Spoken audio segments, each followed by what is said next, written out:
जय श्री कृष्ण दोस्तों, मेरा नाम युवराज यदुवंशी और आज मैं स्वागत करता हूं आप सबका अपने चैनल यदुवंशी में।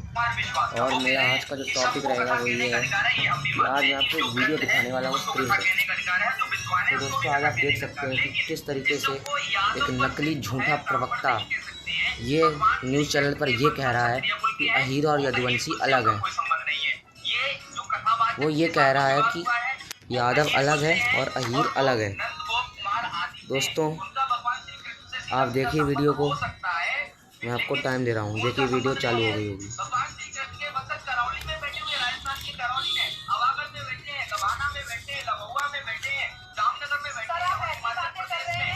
अभी तक तो आपने ये वीडियो देख ली होगी, आपसे उम्मीद करता हूँ। दोस्तों, मैं बता दूँ, ये जो झूठा प्रवक्ता है ये जो बोल रहा है बिल्कुल गलत है। अहीर यदुवंशी हैं, इसका प्रूफ मैं आपको देने जा रहा हूँ कि अहीर और यादव अलग अलग नहीं हैं। दोस्तों, आप जानते हैं कि जितने भी यादव हैं वो सब वीर योद्धा पराक्रमी राजा यदु के वंशज हैं, यदुवंशी हैं। सभी यादव यदु की संतानें हैं, राजा यदु की।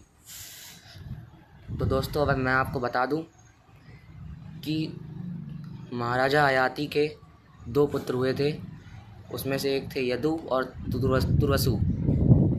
तो दोस्तों, यदु के वंशज यदुवंशी कहलाए, हम सब यदु की संतानें हैं।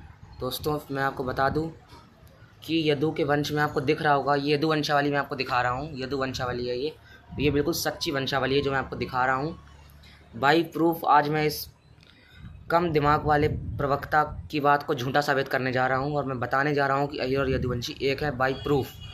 देखिए यदु वंशावली को, यदु वंशावली में आपको दिख रहा होगा कि यदु के वंश में एक सतवत नाम का राजा हुआ। ध्यान दीजिएगा, सतवत किसके वंश में हुआ? यदु के वंश में, यानी कि सतवत यदुवंशी हुआ। सतवत के 7 पुत्र हुए, उसमें से 2 थे वृषणी और अंधक। वृषणी जो था, मैं आपको वृषणी के बारे में बताने जा रहा हूँ। वृषणी की 2 पत्नियाँ थीं, मद्रा और गांधारी। मद्रा से एक पुत्र हुआ देवमीड़, देवमीड़ से सूरसेन हुआ, सूरसेन से वासुदेव जी हुए, वासुदेव जी से कृष्ण जी हुए, यानी कि श्री कृष्ण वृषणी कुल में हुए। यानी कि श्री कृष्ण वृषणी कुल के यदुवंशी थे यदुवंशी, लेकिन वृषणी कुल के यदुवंशी थे श्री कृष्ण। और इसका मैं आपको प्रूफ देने जा रहा हूँ। ये जो भगवत गीता है जो मैं आपको दिखा रहा हूँ, ये इंग्लिश में है। ये जो मेरी भगवत गीता है, इसके 10th chapter the God manifestation के 37वें श्लोक में लिखा है, चाहे आप भगवत गीता में देख लीजिएगा अपनी वाली में। वृषणीना वासुदेवस्मि पांडवाना धनंजय मुनि नाम्यः व्यास कवि नामुष्णा कवि। दोस्तों, इसमें श्री कृष्ण कह रहे हैं कि मैं वृषणी वंशियों में वासुदेव हूँ, यानी कि श्री कृष्ण कह रहे हैं कि वासुदेव वृषणी वंशी थे और वृषणी कुल के यादव है श्री कृष्ण। इसको मैं इंग्लिश में भी ट्रांसलेट कर देता हूँ।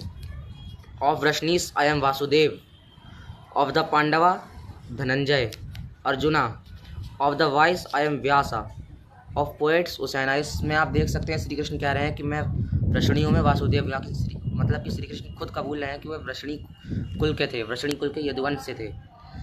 दोस्तों, अब मैं आपको बताने जा रहा हूँ कि सवाल ये उठता है कि अहीर और यदुवंशी कैसे एक हैं। मैं तो आपको ये श्री कृष्ण किस कुल में थे ये बता रहा हूँ, लेकिन अहीर और यदुवंशी कैसे एक हैं ये सवाल है। तो मैं आपको बता दूं कि अब मैं आपको अंधक के बारे में बताने जा रहा हूँ। सतवत के जो 7 पुत्र थे, उसमें से 2 थे वृषणी और अंधक। मैं वृषणी के बारे में बता चुका हूँ, आपको अंधक के बारे में सुनिए। अंधक के 8 पुत्र हुए, उसमें से एक था कुक्कुर। कुक्कुर के भी कई पुत्र हुए, उसमें से एक था पुनर्वसु। पुनर्वसु का पुत्र हुआ आहुक। ये वही आहुक है जिस आहुक से अहीर नाम चला। दोस्तों, जो आहुक है, आहुक का पुत्र हुआ देवक। देवक से हुई देवकी माता, यानी कि देवकी माता यदुवंशी अहीर कुल की थी।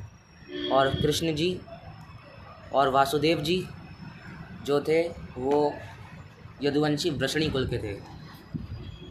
यानी कि देवकी माता यदुवंशी अंधक कुल के कह सकते हो आप, यदुवंशी अहीर कुल के कह सकते हो, और कृष्ण जी को यदुवंशी वृषणी कुल के कह सकते हो, जिसका सबूत मैंने आपको इसमें दिखा दिया है और ये सब आपको स्क्रीन पर भी दिख रहा होगा।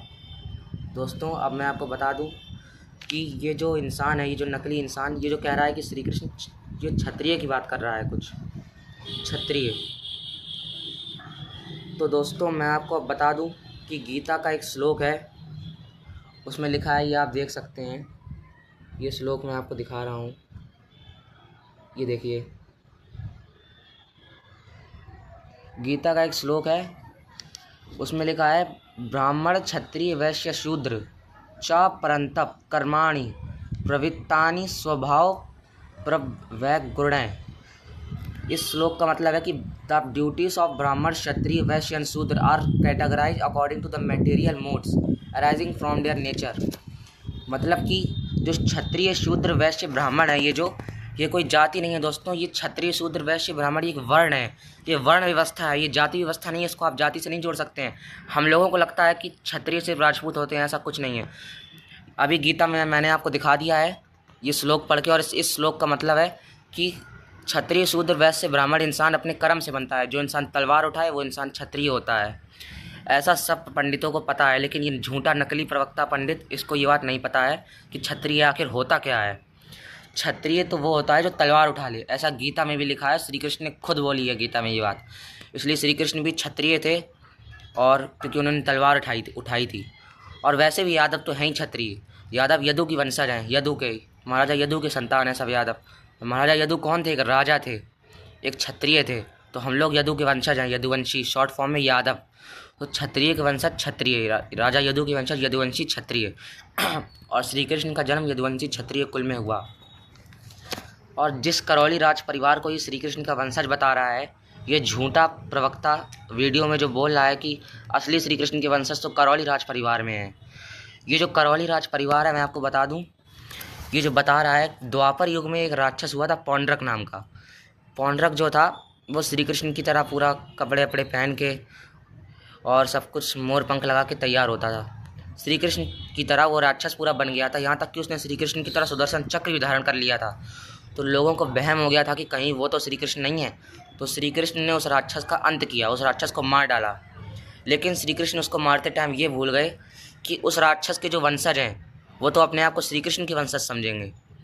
यानी कि वो उस राक्षस ने दुनिया में वहम फैला दिया था कि वो श्री कृष्ण है, इसलिए उसके वंशजों को लगता है कि आज वो श्री कृष्ण के वंशज हैं। ये जो करौली राज परिवार, ये प्रवक्ता झूठ न्यूज़ में जो बोल रहा है वीडियो में, ये करौली राज परिवार उसी राक्षस का वंशज है, उसी पौंड्रक राक्षस का। जय श्री कृष्ण दोस्तों, मेरी इसी वीडियो के साथ। और ये जो करौली राज परिवार है, अब मैं वीडियो ख़त्म ही करने जा रहा हूँ, बता दूँ आपको पूरी जानकारी। ये जो करौली राज परिवार है जिसकी ये झूठा प्रवक्ता बात कर रहा है, ये जो पौंड्रक के वंशज है राक्षस के, ये लोग अपने पास एक वंशावली रखते हैं। उस वंशावली को ये दिखाते हैं और कहते हैं देखो मेरे पास श्री कृष्ण की वंशावली है। दोस्तों, इस वंशावली की कार्बन डेट करवाई जाए, मेरी सरकार से मांग है। और एक बार इस वंशावली की कार्बन डेट करवाई भी गई थी, गुजरात कोर्ट ने इस वंशावली की कार्बन डेट करवाई थी। और इस कार्बन डेट में पता चला था कि इनकी वंशावली सिर्फ 50 साल पुरानी है। मतलब इन्होंने अपनी वंशावली कहीं से मंगाई है, खुद बनाई है, चुराई है। तो दोस्तों, अब मैं आपसे विदा लेने जा रहा हूँ इस वीडियो के साथ। जय श्री कृष्ण।